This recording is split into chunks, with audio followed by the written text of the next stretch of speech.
విచ్చేసిన మా బీసీ సంఘ నాయకులందరికీ నమస్కారం. ఈరోజు మన సావిత్రిబాయి పూలే గారి వర్ధంతి సందర్భంగా వారికి నివాళులు అర్పించడం జరిగింది.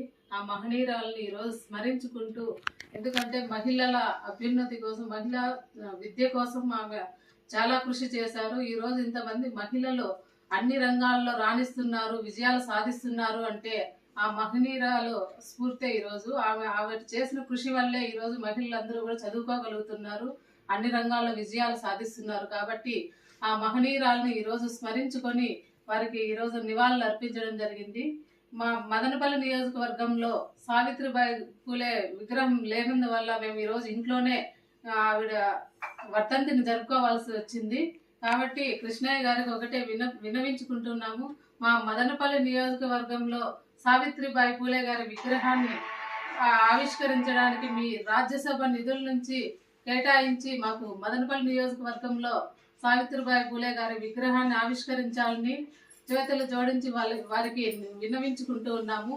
ఎందుకంటే ఈరోజు ఆవిడికి జయంతి సందర్భంగా కానీ, వర్ధంతి సందర్భంగా కానీ విగ్రహం లేనందువల్ల మేము ఇంట్లోనే ఈరోజు జరుపుకోవాల్సిన పరిస్థితి వచ్చింది. కాబట్టి దయచేసి మీరు మీ రాజ్యసభ నిధుల నుంచి ఫండ్స్ కేటాయిస్తే మా ఇక్కడ మదనపల్లి నియోజకవర్గంలో సావిత్రిబాయి పూలే గారి విగ్రహాన్ని మేము ఆవిష్కరించుకొని వారికి జయంతి కానీ, వర్ధంతి సందర్భంగా కానీ మేము నివాళులు అర్పించుకుంటామని ఈ సందర్భంగా తెలియజేస్తూ, అలాగే మేము కమిషనర్ గారికి కూడా 6 నెలల క్రితమే అర్జీ ఇవ్వడం జరిగింది. మేము సావిత్రిబాయి పూలే గారి విగ్రహం ఆవిష్కరణ చేసుకుంటాము, మీరు స్థలాన్ని చూపెట్టండి అని, పర్మిషన్ ఇవ్వండి అని కూడా. మాకు ఇంతవరకు ఎలాంటి సమాధానం లేదు. కాబట్టి కృష్ణయ్య గారు మీకు వినయించుకుంటున్నాము.